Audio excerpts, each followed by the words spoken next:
اعوذ باللہ من الشیطان الرجیم بسم اللہ الرحمن الرحیم ربی اشرح لی صدری ویسر لی امری ربی زدنی علما۔ السلام علیکم۔ ذی الحج کا مبارک مہینہ جیسے کہ پہنچا ہے، اس سال بدقسمتی سے کرونا وائرس کی وجہ سے مناسک حج اس طرح بھرپور طریقے سے پرفارم نہیں کیا جائے گا جس کا اعلان سعودی حکومت نے بھی کر دیا ہے۔ محدود پیمانے پہ حج کیا جائے گا اور مقامی لوگ ہی اس میں شرکت کریں گے جو صحت مند ہوں گے، اور اس کے لیے بھی انہوں نے مختلف SOPs اور شرائط رکھی ہیں جس کے تحت وہ حج کریں گے۔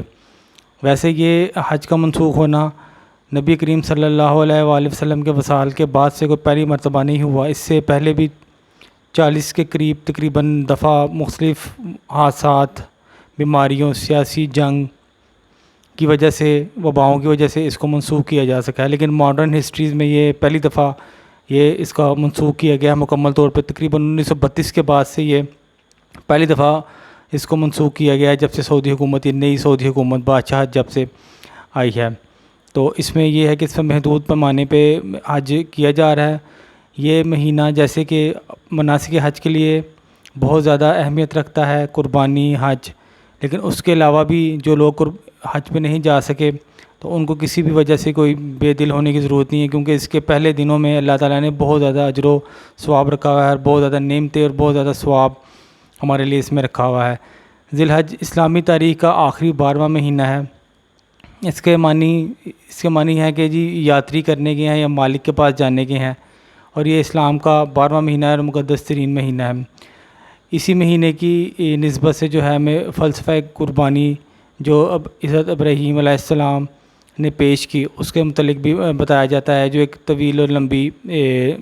کہانی ہے اور سٹوری ہے جو قرآن میں بھی بیان کی گئی ہے، جو احادیث کی کتب میں بھی بیان کی گئی ہے، اور تاریخ کے مختلف تفاسیر کے اندر بھی جس کو بیان کیا گیا ہے۔ حضرت ابراہیم علیہ السلام کی شخصیت اور ان کی قربانی اور ان کے تقوی کے اوپر انشاءاللہ ہم مزید کسی ویڈیو میں بات کریں گے۔ انہی دنوں کے اندر اس کے متعلق ان کی حیات طیبہ کو بیان کیا جائے گا، ان کے سفر کو بیان کیا جائے گا، انہوں نے کس طرح توحید کے لیے کام کیا، کس طرح اس وقت کے مضبوط ترین فرعون نمرود سے انہوں نے ٹکر لی اور اس کی آگ میں جلے، اور اس میں بھی بیٹھ کے انہوں نے اللہ تعالیٰ کا شکر ادا کیا اور حسبی اللہ و نعم الوکیل کہا، اور اللہ تعالیٰ نے اسے ان کو بچایا، ہجرت کی، مکہ کی سرزمین پہ بے سر و سامان آئے، اپنی بیوی کو اور ایک چھوٹے بچے کو چھوڑا، جہاں سے یہ تمام سلسلہ شروع ہوا۔ اور اس میں سے کوئی بہت سے اہم ایسے مناسک جو حج کا حصہ اللہ تعالیٰ نے بنا دیے، زمزم کا چشمہ نکلنا، صفا مرفہ کی صحیح، یہ تمام چیزیں، اور وہاں سے ہی قبیلوں کو آباد کیا گیا جو آگے چل کے عرب کی بنیاد بنے، اور اسی نسل میں سے قیامت تک نبی کریم صلی اللہ علیہ وآلہ وسلم تک لے انبیاء اور رسولوں کو بھیجا گیا۔ تو یہ ایک بہت خاص مہینہ ہے۔ حج نہیں ہو سکا بدقسمتی سے، لیکن اللہ تعالیٰ نے پھر بھی اس میں بہت سی ہمارے لیے فوائد رکھے ہوئے ہیں جن پہ آج کی ہم ویڈیو میں بات کریں گے، جن کو ہم کر کے ہم بہت سے فوائد کو ہم حاصل کر سکتے ہیں۔ حج کے جو پہلے 10 دن ہیں یہ بہت زیادہ قیمتی دن ہیں، ان میں جو عبادت کی جائے گی اس کا صلہ بہت زیادہ ہے، بلکہ ایک حدیث ہے جس کا مفہوم بتا دوں۔ نبی کریم صلی اللہ علیہ وآلہ وسلم نے بتایا کہ ان 10 دنوں میں کیے جانے والے عمل کی قدر و منزلت بہت زیادہ ہے۔ صحابہ نے کیا کہ جہاد سے بھی زیادہ، نبی کریم صلی اللہ علیہ وسلم نے فرمایا ہاں، مگر اس جہاد سے زیادہ نہیں جو جان اور مال کے تحت کیا جائے، یعنی اس کے علاوہ تمام جتنے عمل ہیں ہم سال بھر کرتے ہیں ان میں ان کا بہت زیادہ اجر ہے۔ اس میں جو ہم روزے رکھتے ہیں 9 دن پہلے، اور ان کا اجر بہت زیادہ ہے۔ اس کے ایک اور جو آخری دن کا روزہ ہے اس کا اثر جو ہے 2 سال کے روزوں کے برابر اس کا ثواب بتایا جاتا ہے۔ اس میں ذکر کرنا، صدقہ کرنا، خیرات کرنا، نوافل پڑھنا، مسجد میں جانا، تلاوت کرنا، قرآن پڑھنا، ذکر و اذکار، درود شریف، اللہ تعالیٰ کی حمد ثنا بیان کرنا بہت زیادہ معنی رکھتا ہے۔ یہ تکبیرات جیسے یہ مہینہ شروع ہوتا ہے تو تکبیرات ہمیں کہنا شروع کر دینی چاہیے، اللہ تعالیٰ کی تعریف ہم بیان کرنی چاہیے۔ اس میں سب سے زیادہ پہلے جو یہ ہم پڑھتے ہیں اللہ اکبر لا الہ الا اللہ واللہ اکبر اللہ اکبر وللہ الحمد، ساتھ اس کا بھی اضافہ کیا جاتا ہے اللہ اکبر کبیرہ والحمد للہ کثیرہ وسبحان اللہ بکرۃ واصیلا۔ اس دعا کے متعلق کہا جاتا ہے کہ ایک دفعہ کسی صحابہ نے یہ دعا پڑھی، اور یہ نبی کریم صلی اللہ علیہ وآلہ وسلم نے پوچھا کہ کس نے یہ دعا پڑھی ہے کہ میں نے عرش کے دروازے کھلتے ہوئے دیکھے ہیں۔ اس کے بعد سے کہتے ہیں کہ حضرت عمر فاروق رضی اللہ تعالیٰ عنہ نے اس دعا کو اپنا مستقل کا معمول اور ذکر بنا لیا، یعنی اس دعا کو ہر حال میں وہ کرتے ہوتے تھے۔ یہ دعا آپ کو حسن اور مسلم میں مل جائے گی، بہت اچھی اور عام آسان سی دعا ہے جو میں ہر حال میں پڑھنی چاہیے۔ اس کے علاوہ ہمیں اللہ کی تسبیح ہم تلحید بیان کرنی چاہیے، اللہ اکبر لا الہ الا اللہ والحمد للہ، یا سبحان اللہ والحمد للہ ولا الہ الا اللہ واللہ اکبر، کسی بھی ترتیب کے ساتھ ان کو ہم پڑھ سکتے ہیں، لیکن ہمیں ذکر بہت زیادہ کرنا چاہیے۔ ان 10 دنوں میں عبادت کرنے کا یہ بھی فائدہ ہے کہ ہم اگر ان 10 دنوں میں عبادت کرتے ہیں، صدقہ خیرات کرتے ہیں، تلاوت کرتے ہیں، ذکر و اذکار کرتے ہیں، تو ایک ایسی اللہ تعالیٰ ترتیب بنا دیتا ہے کہ وہ آگے بھی ہمارے لیے جاری رہتی ہے۔ جیسے ہم رمضان میں روزے رکھتے ہیں، نمازیں پڑھتے ہیں، قرآن پڑھتے ہیں، تو اس کا اثر بہت دیر تک ہم پہ پڑا رہتا ہے۔ اگر ہم اس کو استقامت سے کرتے رہیں تو وہ ہمیشہ کا ہماری عادت معمول بن جاتی ہے۔ ان دنوں کو بھی غنیمت جاننا چاہیے، ان میں عبادت کرنی چاہیے، روزے رکھنے چاہیے، نوافل، صدقہ خیرات، ذکر اذکار، قرآن زیادہ سے زیادہ ان کو پڑھنا چاہیے، اور اس پہ تاکہ ہمیں اس عادت سے گزریں، اور ان کی برکت کی وجہ سے ہم آئندہ بھی ان ذکروں کو کرتے رہیں، اور ہم اس میں جو ہے نا نیکی۔ اب اس کی کچھ خاص باتوں کے متعلق ہم کر لیتے ہیں۔ پہلے 9 دن جو ہے اس میں روزے رکھنے ہیں، ہم نے تسبیح، تمہید، تحلید کرنی ہے، اللہ کا خاص ذکر کرنا ہے۔ اس میں 8، 9، 10 تاریخ کے دن جو ہیں وہ حج کے دن مقرر کیے گئے ہیں۔ قربانی 10 سے لے کے 13 تاریخ تک ہوتی ہے۔ اس میں اضافی صدقہ کرنا چاہیے، نفل، ذکر، تلاوت، مسجد میں نیک کام اور اس طرح کے کام کرنے چاہیے۔ اس میں جو ہیں بہت زیادہ فائدے ہیں، اس لیے اور اس میں اس کے کچھ مسائل ہیں قربانی کے ریلیٹڈ۔ وہ یہ ہے جو بندہ قربانی کرنا چاہے یا جو نیت کر لے، اسے چاہیے کہ جب چاند نظر آ جائے اپنے بال نہ کتروائے، ترشوائے، نہ اکھیڑے، اور نہ ہی اپنے ناخن کاٹے، اور اس کا بہت زیادہ ثواب اور اس کا بہت زیادہ اجر ہے۔ اسی طرح حضور کریم صلی اللہ علیہ وسلم نے ایک حدیث میں بیان کیا جس کا مفہوم یہ ہے کہ جو شخص گنجائش رکھنے کے باوجود بھی قربانی نہ کر سکے تو وہ ہماری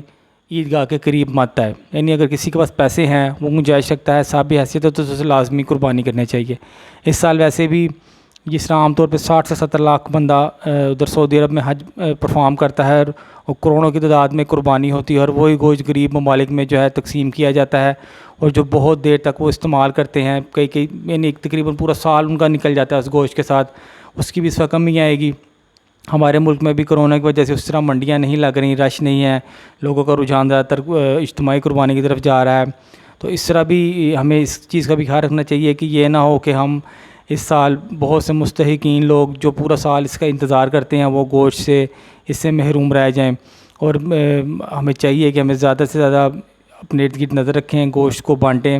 اور قربانی کے میں حصہ لیں اپنی احتیاط کے ساتھ، اور اس عمل کو ہم جو ہے نا ضائع نہ ہونے دیں، کیونکہ اللہ تعالیٰ کو نہ گوشت پہنچتا ہے نہ خون پہنچتا ہے، اللہ تعالیٰ کو صرف تقویٰ پہنچتا ہے۔ اور ویسے بھی